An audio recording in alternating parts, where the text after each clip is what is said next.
There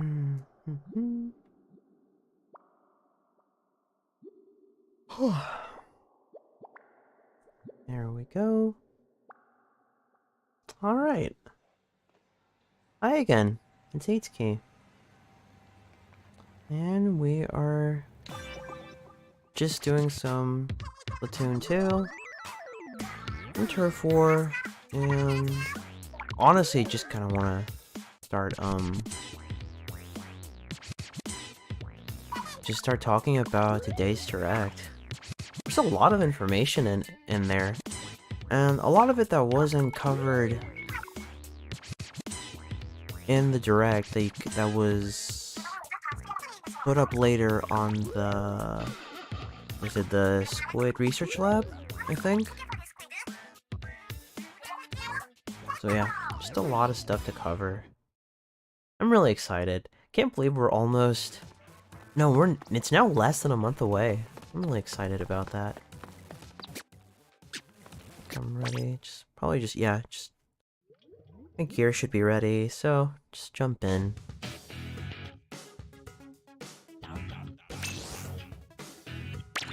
Yep, it's got D ready. Yep.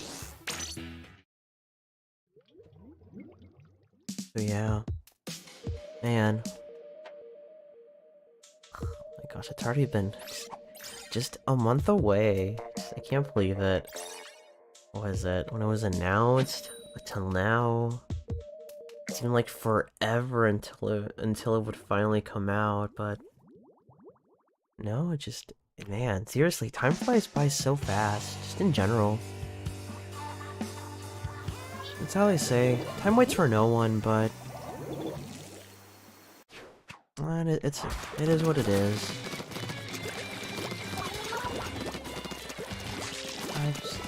Yeah, I'll booyah just because I'm in a good mood. I've mentioned this before, I don't really tend to booyah, especially in Turf War matches, because I never really know who's gonna be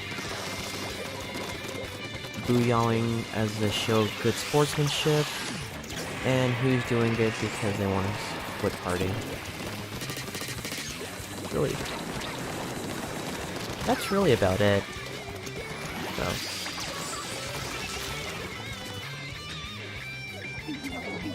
Yeah. We're not doing so hot, that bucket gotta jump on us. Let's look around here.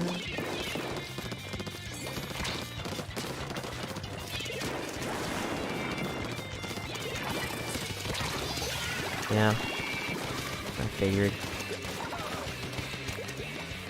Let's see. What am I most excited about? Okay, honestly, at the top of my head, the thing that got me the most hype, it's not even a feature. It's not even a gameplay mechanic or anything. The thing that got me the most excited was seeing Harmony, the Chirpy Chip singer, in game with the model. It's just so weird, you know, because I'm just so used to seeing her like in the album art, just making, you know, bopping chiptune music, really good stuff. But to finally see her in game and now actually given a name, that's really cool.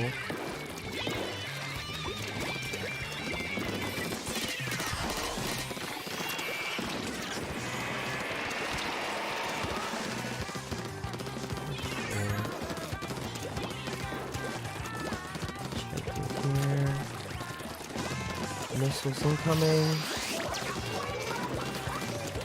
Distance. And keep my aim on at it.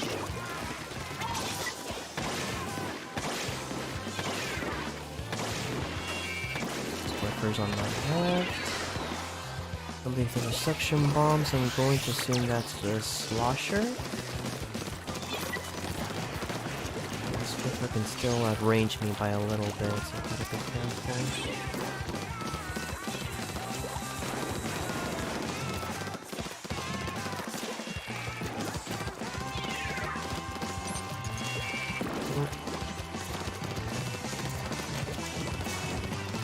Okay, alright. Wasn't too bad. Yeah, I don't think we won that one, but it's alright. Just turf war. No big deal.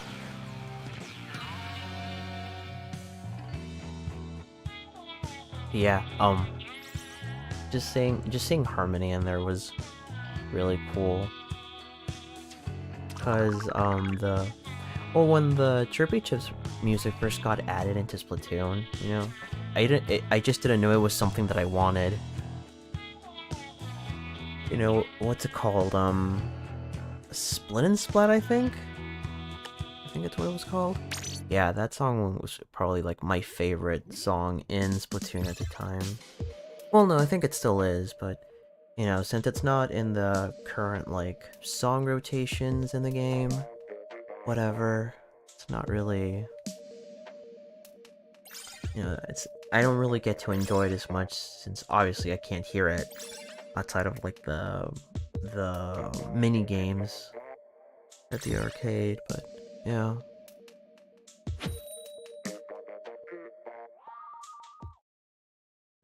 Let's see, what else was there? I think.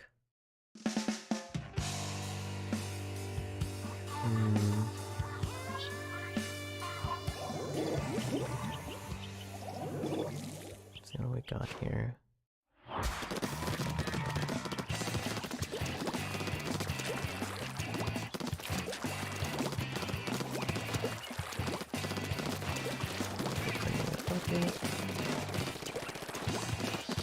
Units. Over there. Oh, right. I think one of the biggest things that was teased in the Squid Research Lab report was that you'll be able to get some little bonuses if you have Splatoon 2 data. You're gonna be able to get the licenses, which is gonna be like the new currency you use to unlock weapons in 3. You'll get like golden versions of them, which allow you to unlock 3 weapons of your choice immediately. So I thought that's a pretty cool little bonus for playing 2, especially because, you know, people have their favorite weapons, and it might take a while to unlock them if they're like really high leveled. Like, for example, I think Flash Blaster is the highest level weapon that unlocks in 2, and well, you know, it's not exactly a very common weapon you see, but hey, you know, gotta play your favorites. So I think that's a nice little change. You know, so you don't have to wait as long or go through like so many losing streaks from people that are either just clobbering through your entire team and teammates, or kind of just end up with just really good players, whatever. Really weak players, strong players, whatever. Yeah, that's a really welcome change. It's something I'm excited about. Which means I get to unlock... Well, for starters, I can unlock my trusty L3, unlock my ink brush, all the good stuff, all the good weapons that require manual button presses. No holding the ZR button. No, it's not what I'm about. Yeah, something like, oh yeah, only real men play with like a... Only real men play with semi-automatic weapons like L3, Squeezer, all that stuff. We don't hold the ZR button here. But yeah. Yeah, just... I think it'll just be good fun, just being able to unlock everything that you want, just instantly with the licenses. Another thing that I noticed was that, apparently... Oh, since we're actually on the losing screen right now, I noticed that we are getting the deaths again in-game. How many times you get splatted in a match. You know, I'm pretty sure, like, the reasoning being that they took him off in 2 was because of, I guess, not wanting to make players feel bad about losing. I think that's also kind of why they also redid the losing music in Splatoon 2 compared to 1, which kind of, again, would probably be more demoralizing. So, I'm guessing they just changed their mind back in 3. Seeing as how it is a pain to, you know, to see how often you died, you have to go download a separate app on your smartphone to do so. Just so people's feelings don't get hurt. It kind of sounds like I'm wanting, like, it kind of sounds like I'm saying, man, like, who cares about your feelings? Stuff like that. But it is annoying just having to deal with unnecessary stuff like that. Just to look at how often you got splatted in a match. You know.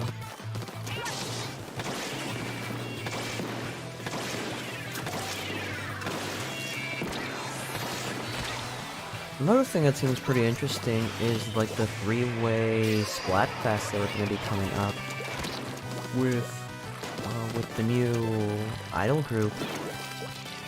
Since they're now a group of 3 instead. They're pretty nice. Like, I'm a little bit wary of how chaotic it's gonna be with, like, 3 teams at once. But after seeing how, like, the latter half of, like, Splatfests are going to be feeling like, what's it called? They're going to be doing, like a halfway point, and kind of just saying who's in the lead. And then I think that's when the 3-way starts. The 3-way turf war. And then it's 2 teams against the team that has the advantage, if I'm not mistaken. So, like I said, it seems a little bit chaotic, but seeing as how it's pitting, like, the 2 weaker teams against the bigger team, the stronger team, at the moment, I feel like it could definitely shake things up and just make things not as straightforward with the outcomes. Because, you know, before, if you've ever played Splatfests, or, you know, if you're interested at all in picking up Splatoon 3, and you've never picked up Splatoon at all, well, the demo that's coming out, what is it? It's not this Saturday, I think it's Saturday? What is it? I think it's the end of the month, but, yeah, it's a good time to just try it out, you know, get a feel for how the new Splatfests are gonna work out, since it's gonna be new for all of us. You know, but, get a feel for that, you know, since compared to, like, other past Splatfests, it usually went that the team with, like, the team that had, like, the lowest amount of players overall tended to have much stronger players overall, and then, like, the bigger team usually had more, but that also meant that you would also be teamed up with people of various skill levels, and for some, you know, it might just be people that are completely brand new, kids, since it is still, like, a kid-oriented game, all that stuff. So sometimes Splatfest results could definitely be lopsided, and then you would just end up, you know, doing your best in those matches, and then, you know, regardless of how well you did or how hard you tried to carry your team, you know, just because you got paired up with smaller teams that might have just had a smaller pool, but of much more skilled players, it usually meant that you really wouldn't, be winning your matches as often. So I think a three-way match, at least toward the latter half, I think that'll be an interesting way to shake things up. But, you know, it's still pretty early to tell. I think once we finally get a feel for how it plays, and how everything works out, I think we'll probably just start to realize if it's good, or maybe need some tweaks, stuff like that. Now, if they'll actually do tweaks, that's another question.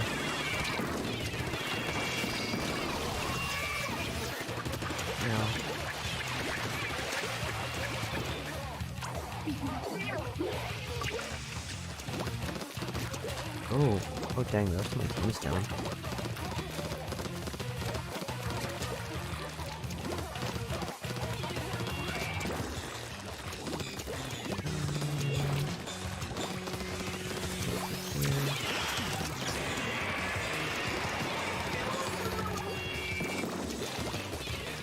Yeah, I think, yeah, they're probably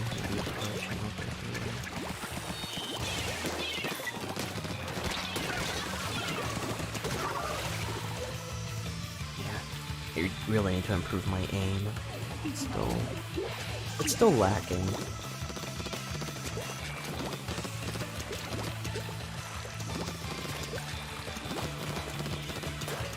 Is that a blaster? Yeah.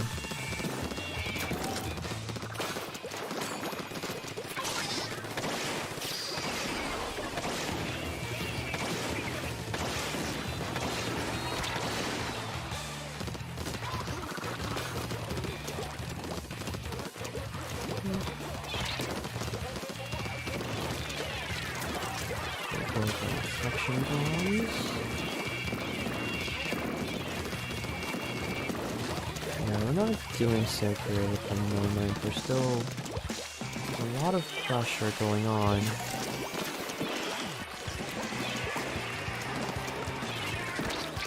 Oh, dang, we got everything done.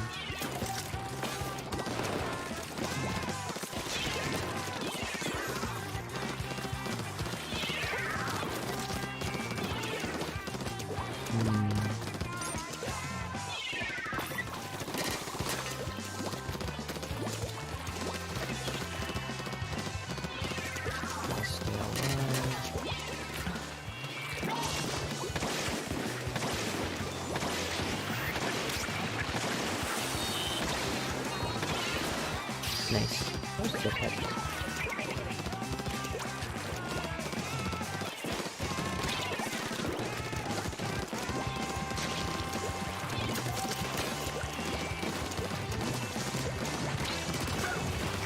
Oh, barely. Dang.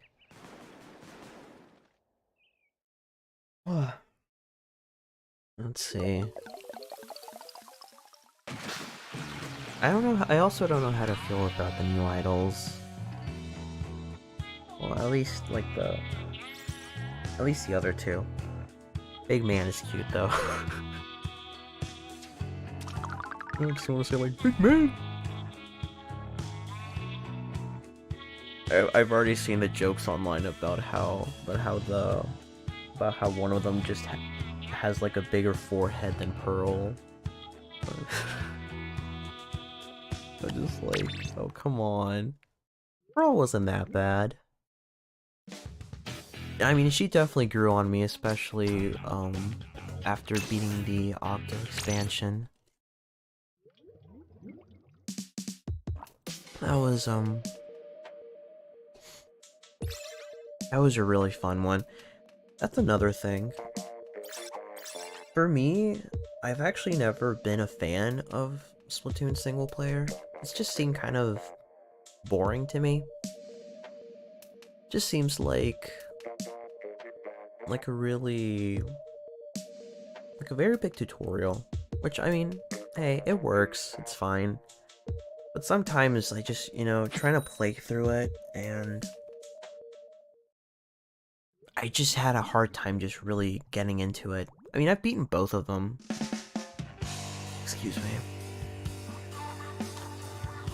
I've beaten both of them, but it's still like...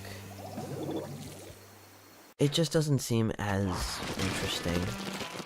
And again, it makes sense. The meat and potatoes of Splatoon is never the single player. It's always gonna be the multiplayer. I guess that's one of my other hopes, is hoping that single player might be a little bit more interesting already.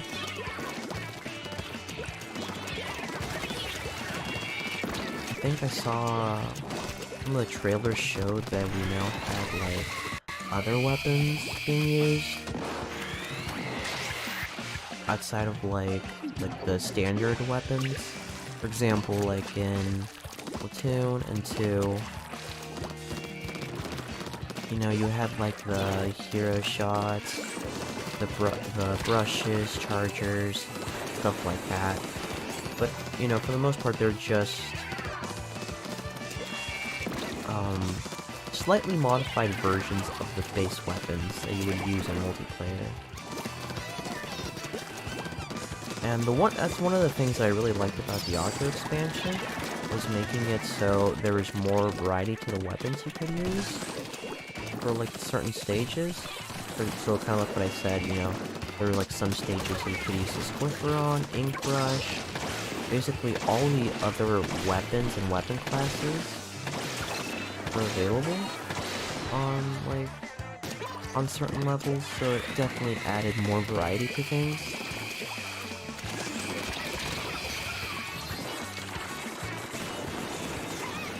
And what I saw today, it looked like you can definitely use, like, Squiffer, for example. And I fell. And yeah, you can use Squiffer in the story mode. I think that's pretty interesting. See, like, we're still struggling with map control right now.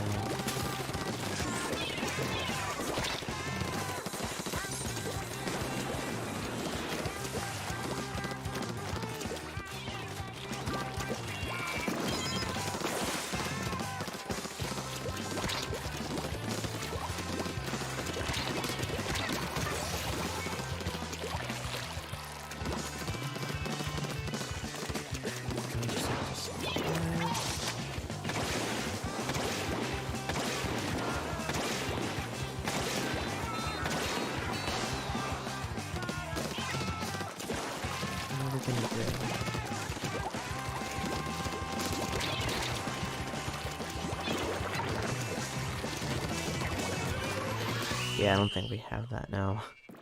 That's unfortunate. I think we were still just struggling to get out of our side of the map. I thought we were doing pretty well in those last few 30 seconds, but then, the other team just started to gang up on my other teammates on the top half of the map, and I think it just went downhill from there.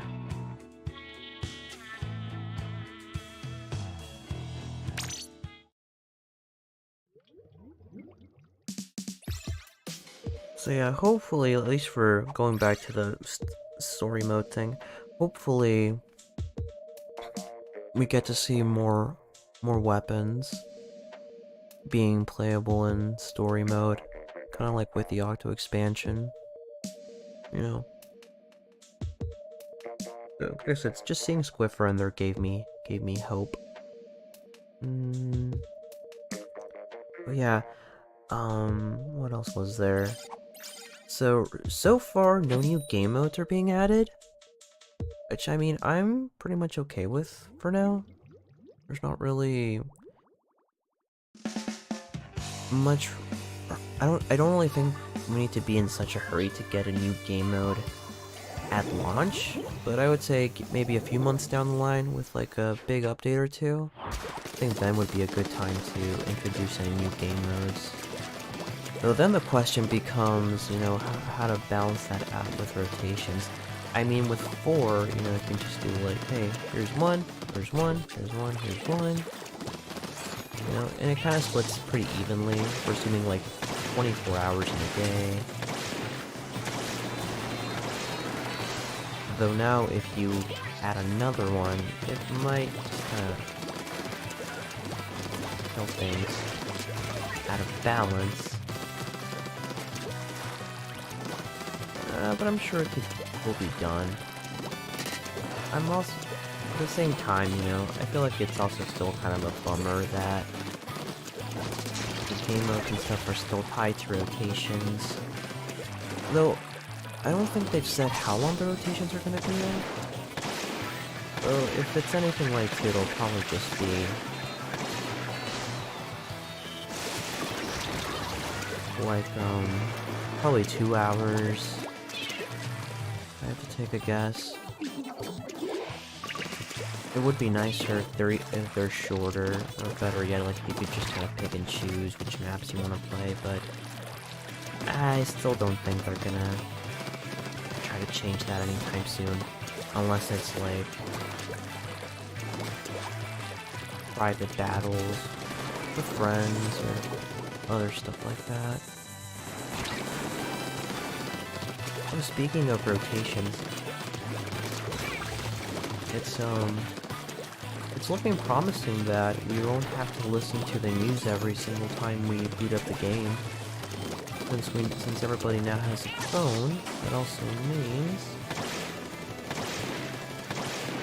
that you can pick and choose when you want to listen to the news with like the press of a button. That's always good. Always a pain in the butt when you want to just play for a little bit, come back to the game, and then you have to sit and go through the freaking news again, like as if you've never even booted up the game before. And yeah, it just takes a lot of time.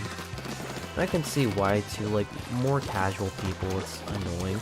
I mean, obviously, when you spend so many hours on this game, you kind of just start to accept them for what they are. But it could always be better. There's always ways to improve. And so far, that's kind of like, I think the most promising thing about 3. It's not that it's trying to reinvent the wheel, or in this case Splatoon, the gameplay, but really it's just those little extra quality of life refinements that I think have been needed for like these past 2 games so far. It's kind of like that's kind of one of the issues with 2. Like I remember back when 2 was announced, people were wondering. Well, no, not announced, but when it was first shown, on the Nintendo Switch reveal. You know, people were just wondering, you know, it's Splatoon, but it looks different. And then debate online just was divided firmly between, oh, it's a port of Splatoon, or no, it's gotta be a brand new game. And then it kind of ended up being like a little bit of both. Because put it this way, between the time that Splatoon came out and then Splatoon 2 came out, that's, I would say, like a little bit over 2 years. Which, again, like, if they started development, if the team behind Splatoon started development as soon as Splatoon finished, that still doesn't leave you a whole lot of time to make a whole lot of improvements over the core gameplay. Because you still have to be, like, making other new things. I'm not saying it's impossible, of course, but I think you would really have to start immediately after development finished to at least get something out in time in 2 years. And I think that's kind of why, you know, when 2 was revealed, I think it was a little bit polarizing, just not really knowing if there was a port, if there was something else. It was just it was kind of like in this really weird place where you just weren't sure what it was, mostly because of like the time in between the two releases, only 2 years, which again, given development cycles, especially with how long really good games take. I mean, for example, look at how long Breath of the Wild took, and then look at how Breath of the Wild 2 and Metroid Prime 4 are going. You know, they got announced, but they're still in the oven, they're still cooking.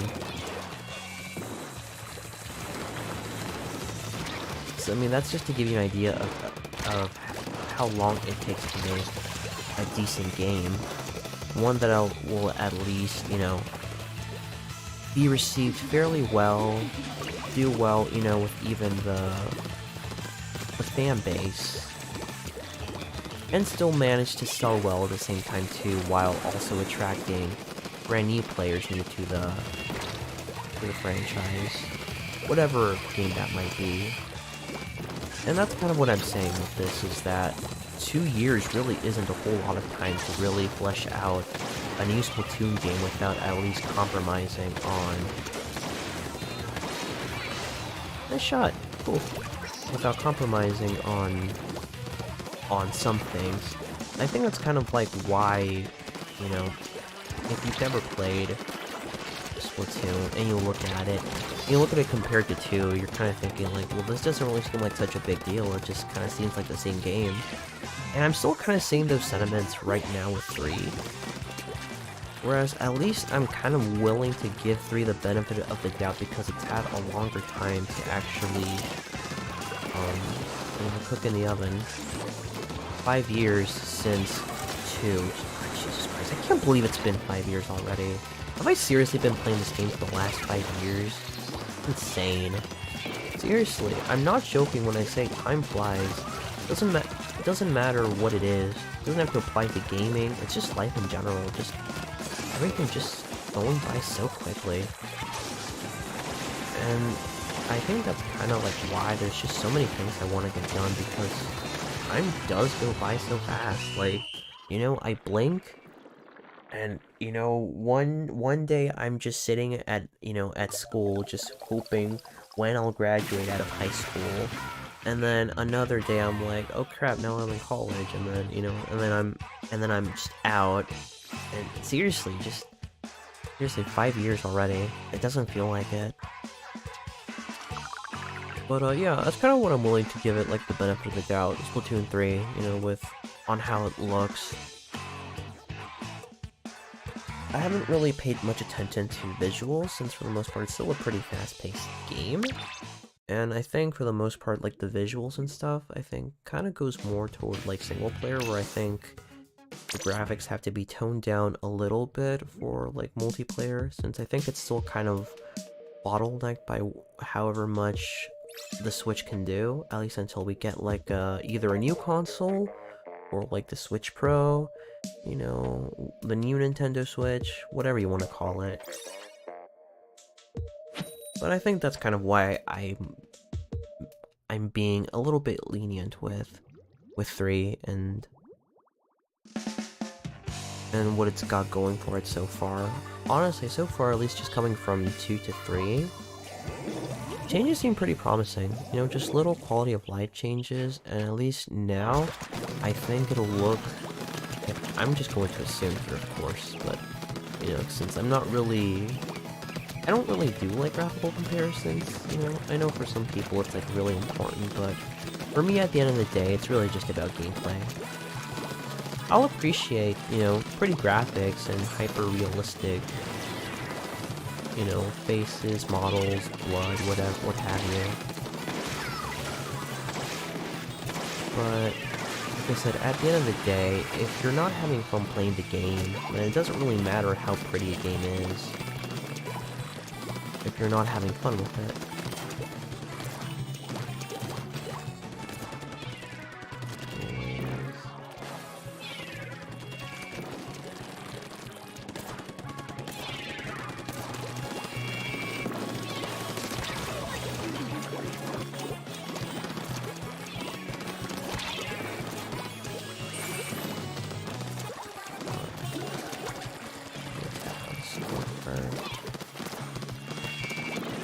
Alright, guys, yeah. Seems like the right thing to do. Some more,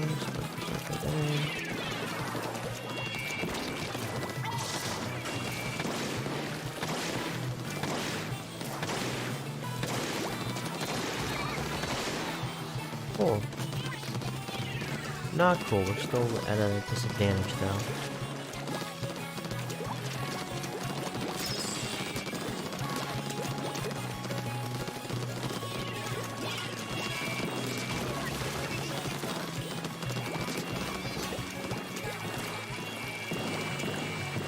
Here.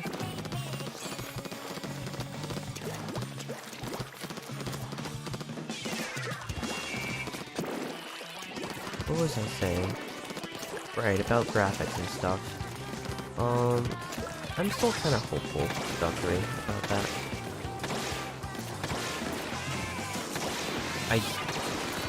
My main expectation is just hoping that it'll be meatier than 2 overall. There'll be more stuff to do, and at least so far with like, again, just like little changes, and the fact that they're adding like that little, that we're going full on Yu-Gi-Oh. Well, kind of like Yu-Gi-Oh, sort of like a mix of like, it kind of looks like Tetris. At least just kind of like how the different cards look like. The little blocks are supposed to be like in the shape of like the main weapons.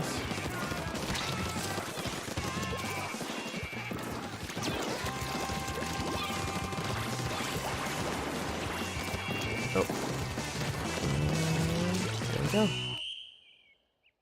But yeah, it's like, yeah, we're going full Yu-Gi-Oh now. Also, rest in peace, Mr. Takahashi. That's so crazy to believe. You know, seeing Yu-Gi-Oh, at least kind of like, you know, card games in my Splatoon game, to just hearing about how the creator of Yu-Gi-Oh died just a while ago. Yeah, that's what I'm saying though. Time flies, things happen, just crazy. Just crazy how so many things just tend to happen, but yeah, like I am hoping that there will be a lot more things to do, and at least so far that's kind of like the expectation that's being set up, is that there will be more to do.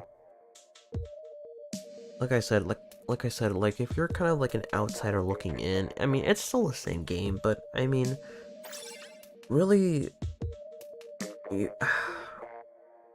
would I put this?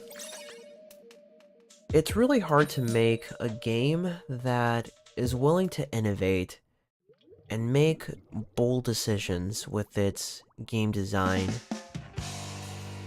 while still also retaining its core formula and what made it unique. And it's really hard to do, you know, because you see new additions and like sequels to games, and then you just hear like talk about how, you know, it's not the same because they added this thing and stuff like that, and basically just some mechanics are just better received than others. But that's the fact of the matter, is you really do have to strike a fine balance between keeping the same game and also making sure to keep things fresh. Especially for a game about Splatoon, which is all about being fresh. I mean, for example, look at what happened with Metroid Dread, for example. So I will always bring that up because, God, I love living in a world where this game is a reality now.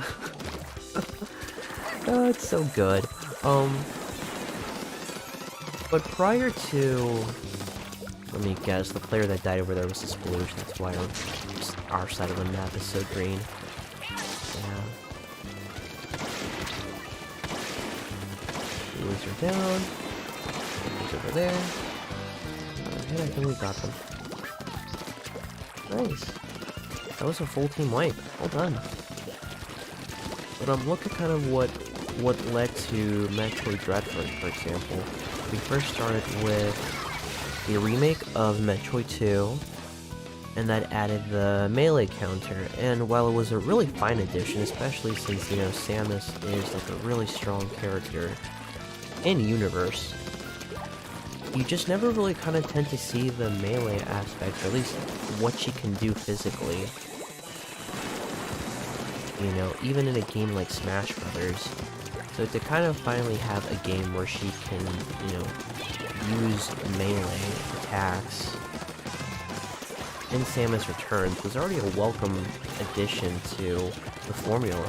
And it's really something I never really thought about before until that point, that as much as I loved Metroid, I felt like in the direction it was going right now, without any big innovations, I feel like eventually, yeah, the series would just kind of die out again.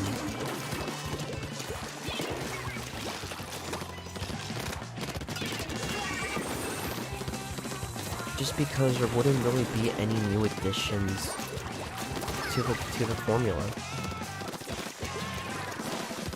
Because if you really think about it, and this is something that one of my favorite YouTubers has, right? That does like game analyses, like Geek Critique, that he did on his series on Metroid, you know, was the fact that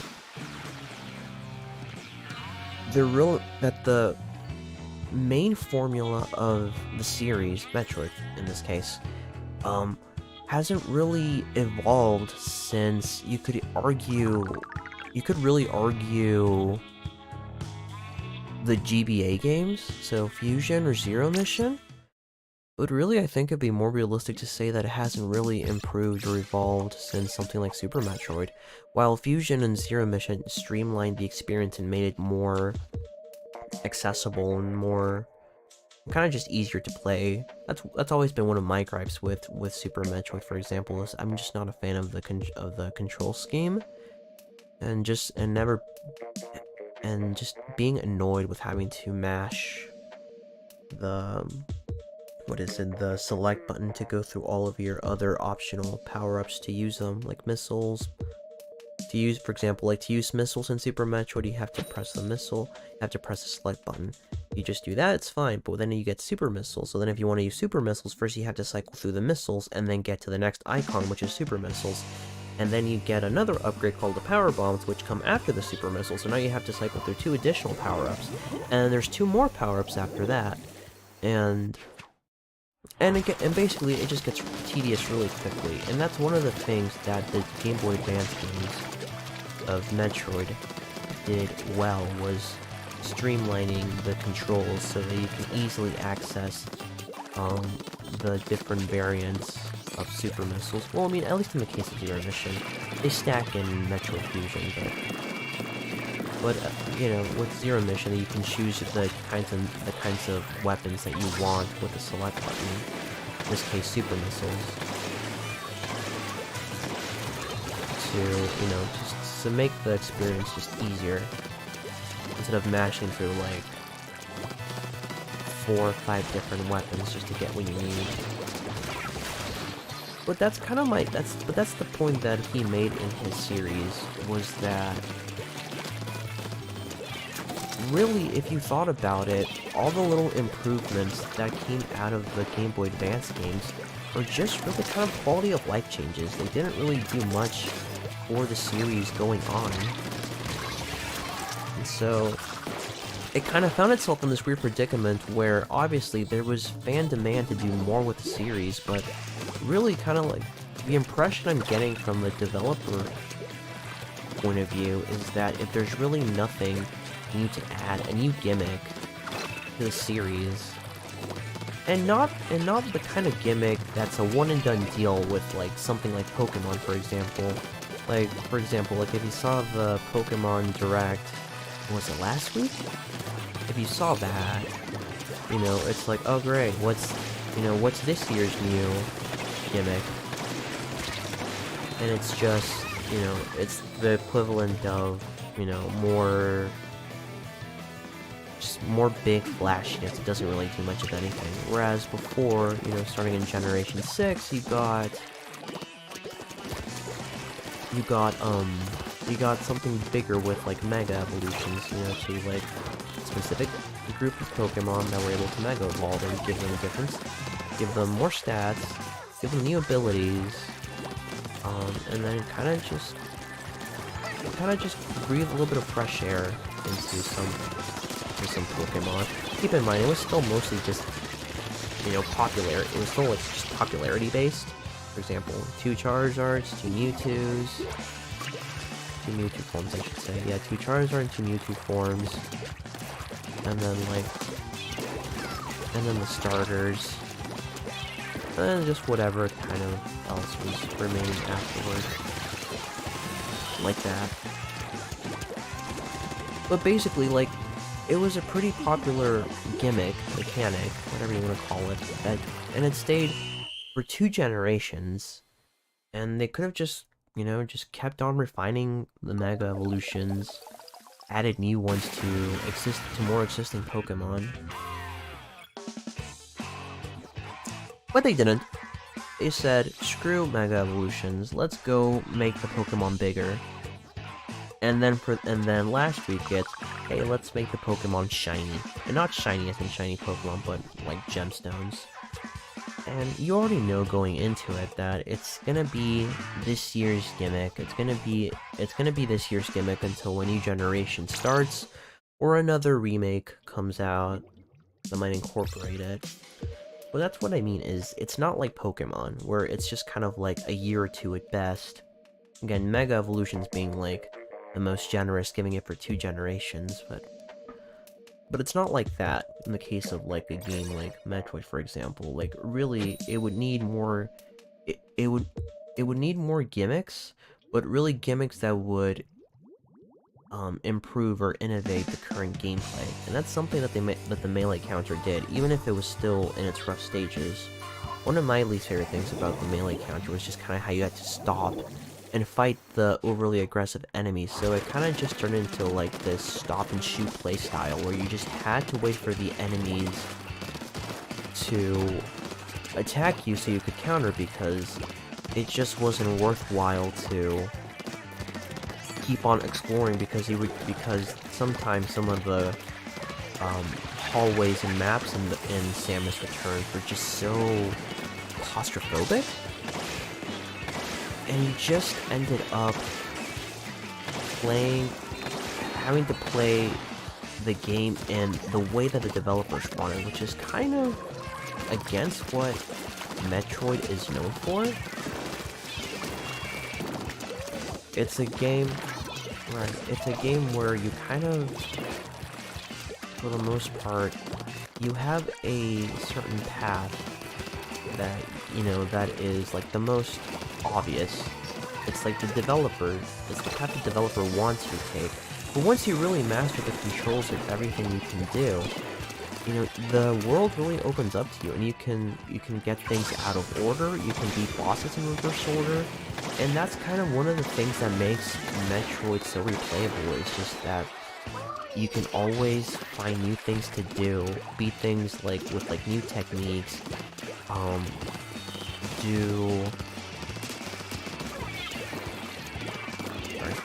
I had to get my focus on right there. You know, get lower completion times with your playthroughs and stuff like that. And so, like, with the, oh, man, I got started again. Sorry about the tangent. But I guess that's kind of what my point was, is that Metroid really needed a new gimmick that would help change the core gameplay and make it better. And the melee mechanic was that, even if it was still a little bit flawed. And then it finally got that improvement with Dread, where now you could actually melee counter while you were dashing. And so now it was more movement based. So you weren't just limited to just waiting and shoot, you know, having to stop and shoot every enemy that came your way. Now you could actually just keep your momentum going and keep on playing the game. And honestly, just that little change just made the game so much more enjoyable. And dare I say, I think it's probably one of the most enjoyable Metroid games. I would probably even say more than like something like almost pretty close to something like Fusion or Zero Mission, just in terms of how replayable it is. It's just that good. It just feels really good to play. And I guess to tie this whole tangent back to Splatoon is that's kind of what Metroid needed to, you know, to do really well. Was it needed something, it needed like a new gimmick or something to keep it alive, right? And so, while like right now we're just kind of getting like more little quality of life changes, I feel like there's still more that could be done, like with the gameplay. For example, we got like more movement options now with like the squid roll and other stuff like that to make gameplay a little bit more fluid. Now, it's still kind of up in the air how this is all gonna play out, but you know, it's just sort of to give it like an idea of like the changes that you can make to a game and still try to keep its heart intact. And that's kind of what I was saying, was that it's not easy to do. You really do have to strike a good balance between changing things, experimenting, and then, you know, taking user feedback and seeing what works, what doesn't work, and just, yeah, and just sort of keep on improving it. Just kind of what's been plaguing Metroid for a while now, not Metroid, Pokemon for a while, is that it just doesn't, it plays it too safe. Even right now with like with the upcoming releases of Scarlet and Violet, you know, it's just now getting into open world. But I still feel like it's gonna be gimped somehow. There's always gonna be a catch. That's the impression I'm getting. And at least in the case of Pokemon, it's that, well, it's just the fact that Game Freak isn't a very good 3D developer. That was like one of the big grievances with something like Sword and Shield. You know, actually no, even back in X and Y, you know, the game was still chugging along on 3DS just because of, you know, it just couldn't handle like the split screen, showing showing your Pokemon and also trying to show the enemy Pokemon as well. It just really made the games hard to run on the 3DS. I think even with the new 3DS, it still had that issue.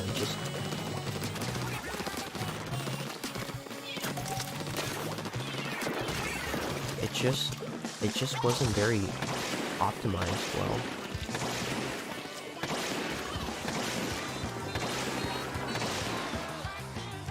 And so, like, I am at least I'm at least grateful that they are trying to push their boundaries, Game Freak, you know, with like doing something open world. It's just, you know, they're just still not very good at doing what needs to be done, also because of their ridiculous development cycles, having to tie in everything from merchandise, the anime, trading cards, plushes, all of that. And I think that's really what's holding Pokemon back from being better than it currently is.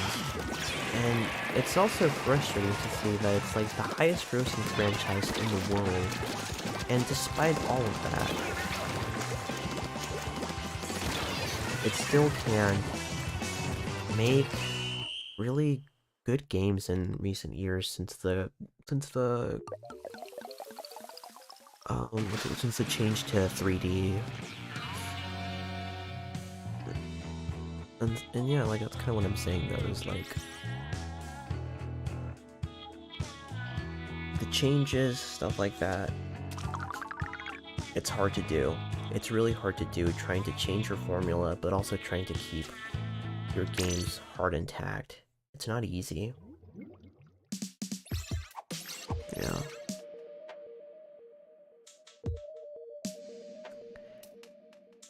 And again, that's why I keep saying that's kind of why I'm a little bit more optimistic for 3, because it's had a pretty long time. If development started immediately after Splatoon 2, that's plenty of time to just try and experiment new things. You have much more leeway to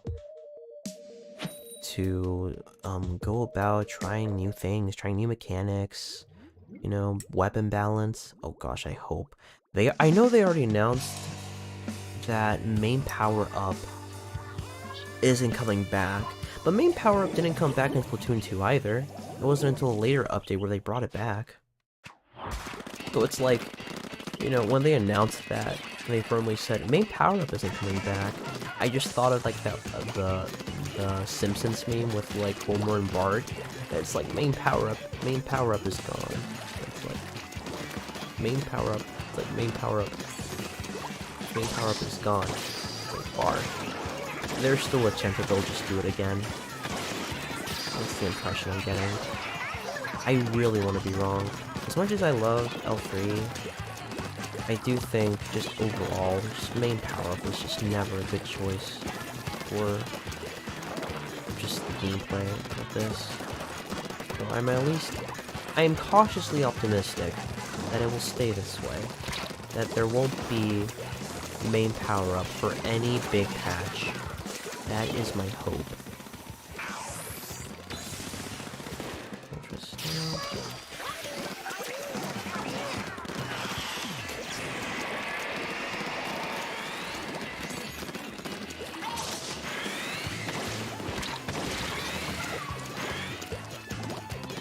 That's what I'm hoping for. I really, really hope I'm wrong, and you know that. Sorry, I'm hoping I'm right that main power-up won't come back. I really, really, really hope.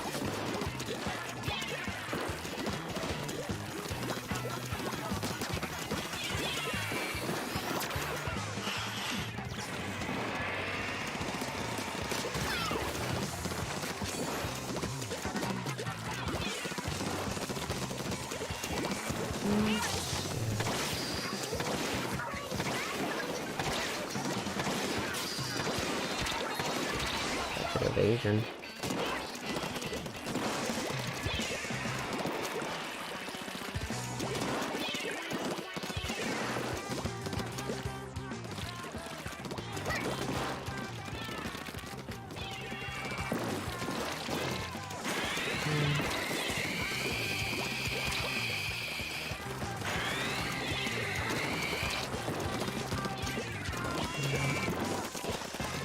Cover.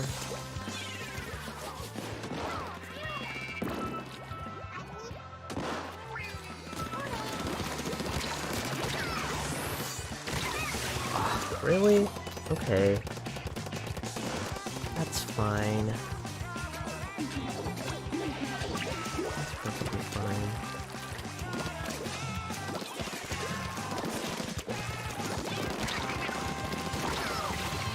I'm also hoping... Well, now that it doesn't look like Splashdown is coming back, looks like it's kind of being replaced by that, the motorbike special. And I like how it looks a lot like that one team from, like, Akira. Finally, Squid on motorcycles. My lifelong dream.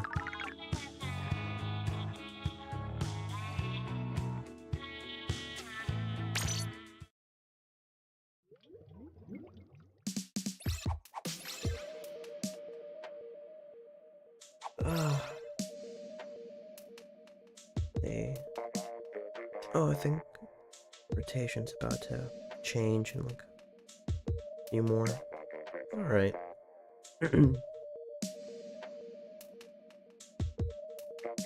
Let's see. What else was there? Oh yeah, like in the case of the thumbnail. I just realized that the Splatfest world premiere, and I hate that it's called world premiere. It just makes me think of like the Game Awards with like Jeff Keighley. Like, here's another world premiere. I'm like, it's like, chill. It's just a game. It's just a game. You don't need to hype it up that much. But, yeah, I don't really like it. And then, I also don't like realizing that...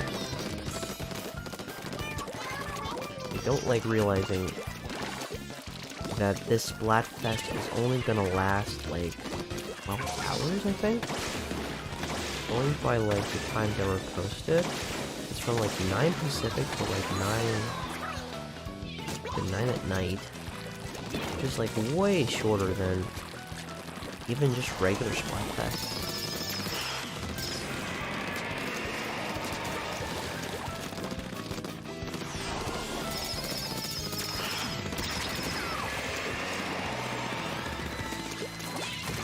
Nice.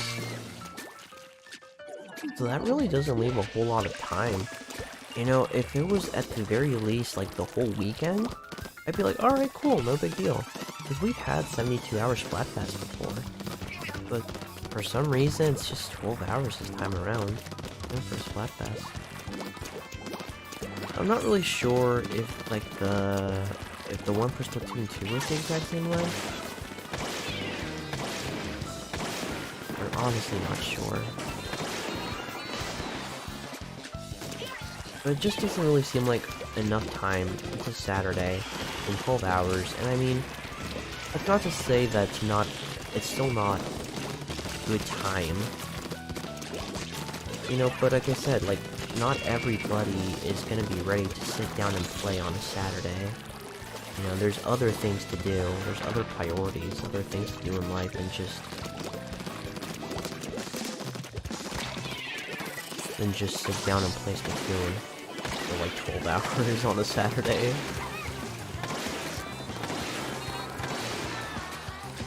So I kind of wish there was like a little bit more leeway with how many hours the Splatfest would be available.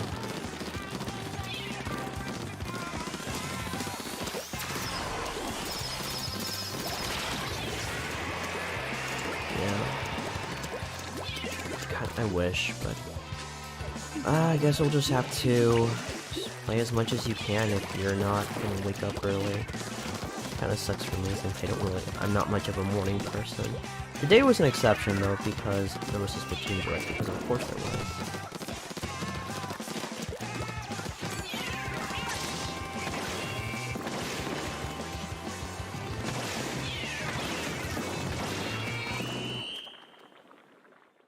But yeah, it's unfortunate.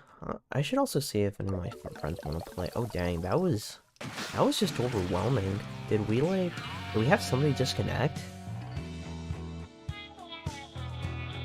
No? Really? Honestly, I'm kind of not really just paying attention to what I'm doing in most of these matches. I'm just kind of like going in. Or like kind of just on autopilot. Because if I really want to focus, I'll either just have to stop talking during the match. I don't really think that's very entertaining either. So I also want to see if I can get better at playing it though, like playing and talking at the same time.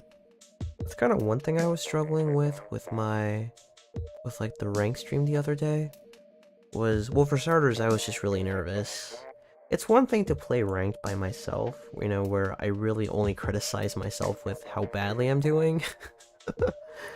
When it's kind of like just doing it in front of, like, you know, just out there for the whole world to see. I'm not gonna say in front of everybody, because really, you know, you're just starting out. You don't really expect a whole big audience ready to just jump at you and be like you suck or like you're not doing as great, you know? But, you know, it still made me just nervous, so I feel like that was another reason why I wasn't playing as well that day. And I think also just trying to talk as well, whereas I think for, like, ranked, especially for ranked, I kind of do have to just shut up. It's hard to do. Like I said, if it's for turf war, honestly, it's casual, so no big deal. Oh, yeah. I've always wanted this, even I think back since Splatoon 1, was...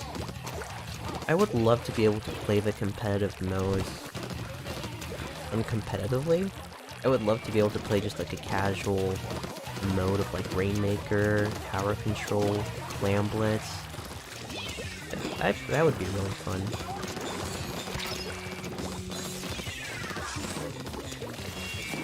It doesn't seem like that's gonna happen anytime soon.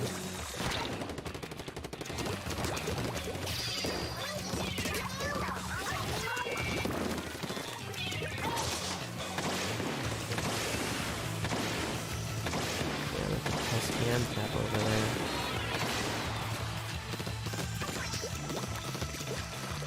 Who knows?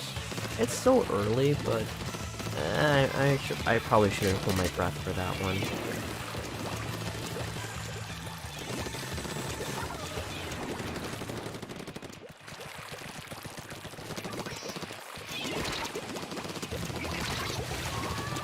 Oh, that's a team wipe too. Not good. We're gonna get the ends up. The ends up being pretty aggressive. Front speed, I'm guessing. No last stage. Oh, that's probably why.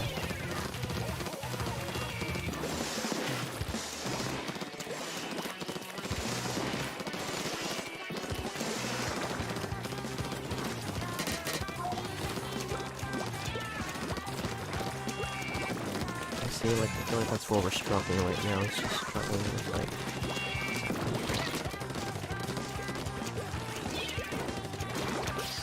How did that push bomb miss? That's surprising.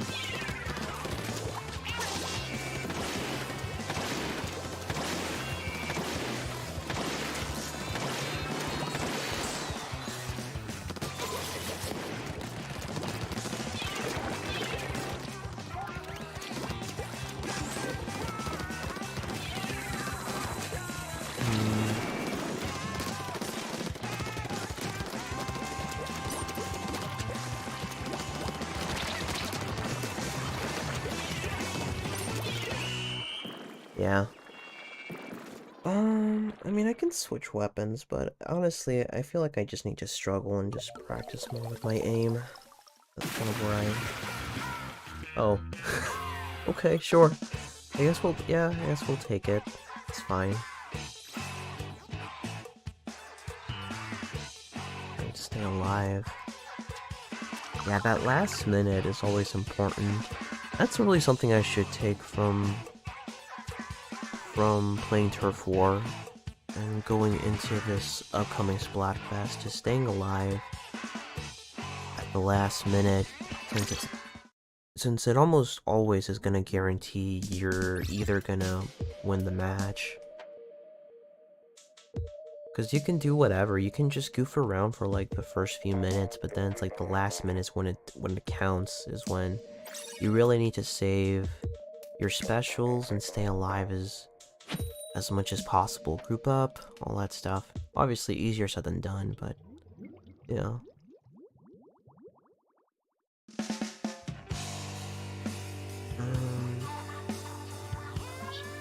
Yes, well, kind of going back to the rank mode things. Another neat little touch that I saw was that Rainmaker actually got revamped, and it's now going to have multiple checkpoints for kind of like the rest of the modes.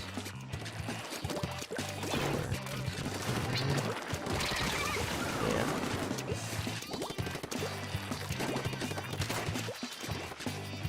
You just really swim through that tent umbrella? You can do that?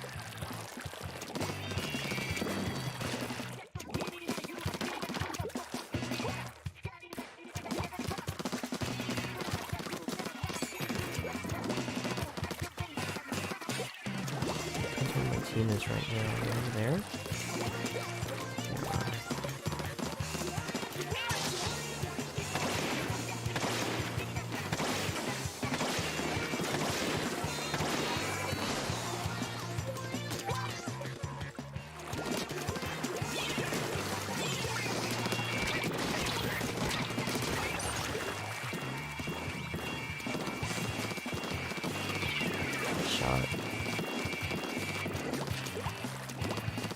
But yeah, Rainmaker's gonna have multiple checkpoints, so now it should be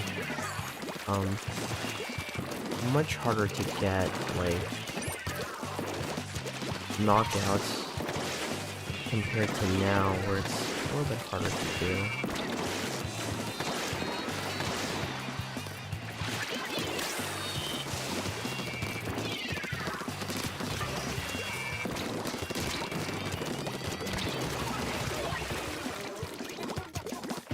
Honestly, we're doing pretty good. I know we're still struggling with map control and such. Not bad.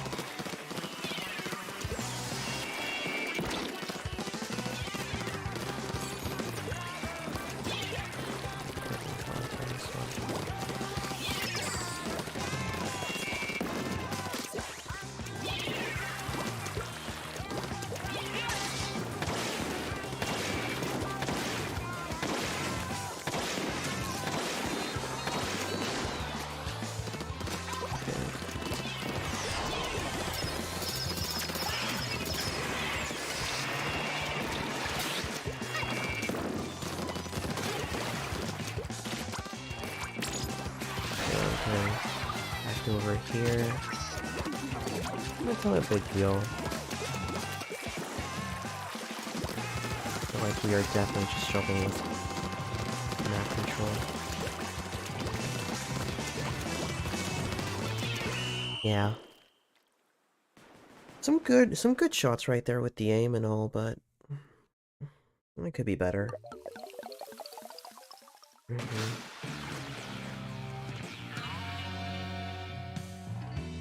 Just,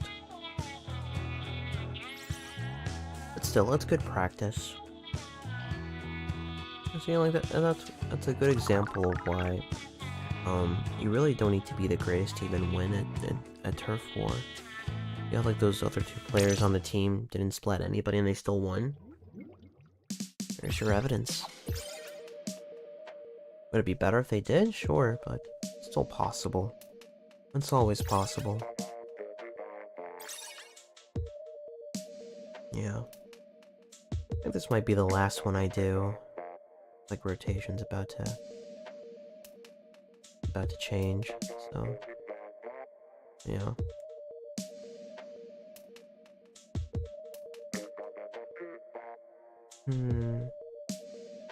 What other things got me really excited about this direct?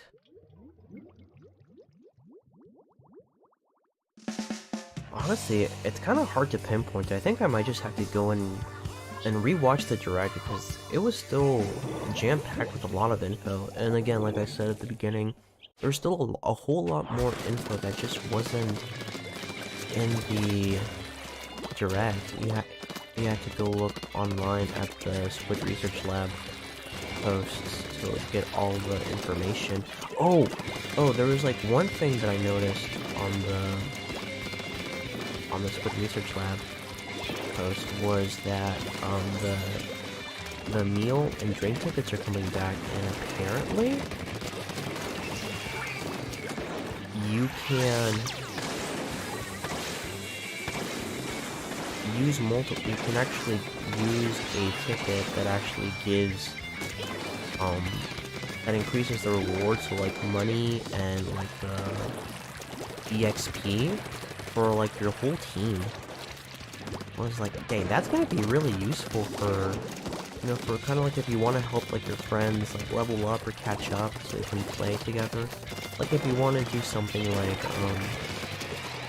like league battles, you want to help them get better, and they're pretty new to the game.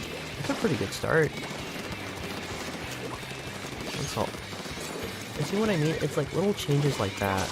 They're not a big deal, honestly. They're honestly not, like, really big changes that make you go like, oh wow, this is so different from Splatoon 2. It's kind of what I said about the whole outsider looking in. It's just like, aren't you just paying $60 for the same game? Yeah, but this one has Big Man in it. Does Splatoon 2 have Big Man? No, exactly. That's why Splatoon 3 is automatically much better.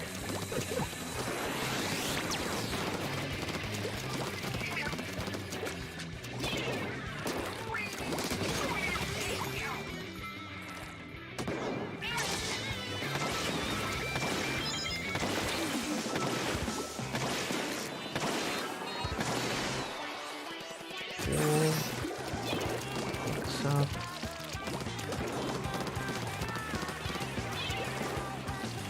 Right there, really close.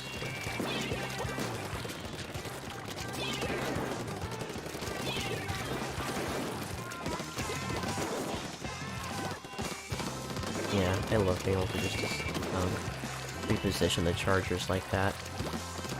Even if you're not very good, there's always little things you can do to contribute. Yep. The E-leader's over there, so I don't want to charge this up as fast.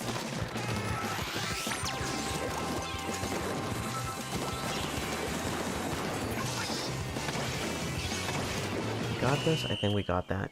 Cool. So yeah, I think I'm gonna end it here, and I'm gonna go rewatch the Splatoon 2, the Splatoon 3 stream, and just kind of look over all the little tinier details.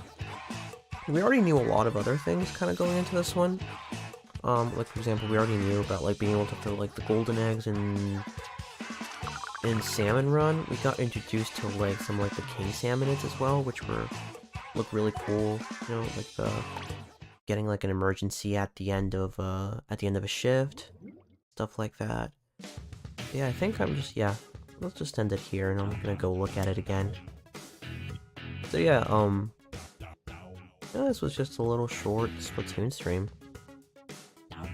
Kind of just to celebrate and just kind of talk about, you know, everything going about today with Splatoon 3, and with it on the horizon, you know, because of the Direct. And then we have the world premiere coming up on, like, the 29th? What is that? Yeah, so it's gonna be, like, in 2 weeks, I think? 2 weeks on after this Saturday, I think. Yeah. So I mean that's gonna be a lot of fun. So I think I'm definitely gonna stream that if I have the time. Cause yeah, that's another thing I'm kind of wondering though. It's probably not gonna matter much, but I think it would be cool. The same way that your Splatoon 2 data will give you little bonuses in 3. It would be cool, like, if you kind of got, like, what's it called?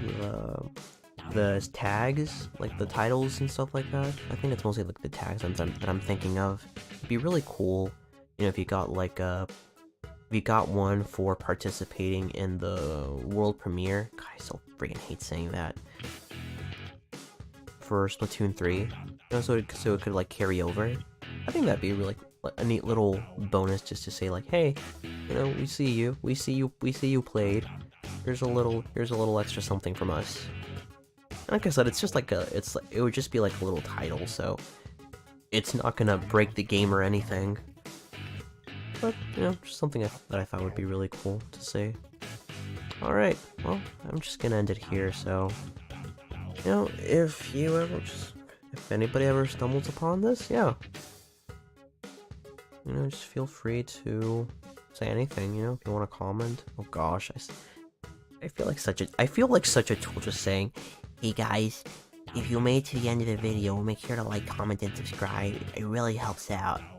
But I guess I kind of have to, you know, so I guess, I don't know, what did you think about the Direct? You excited about it? Are you underwhelmed? Are you just not picking this game up for various reasons? You know, just let me know. I'd love to see what you guys have to say about it. So, until then, we'll catch you on the flip side. See ya!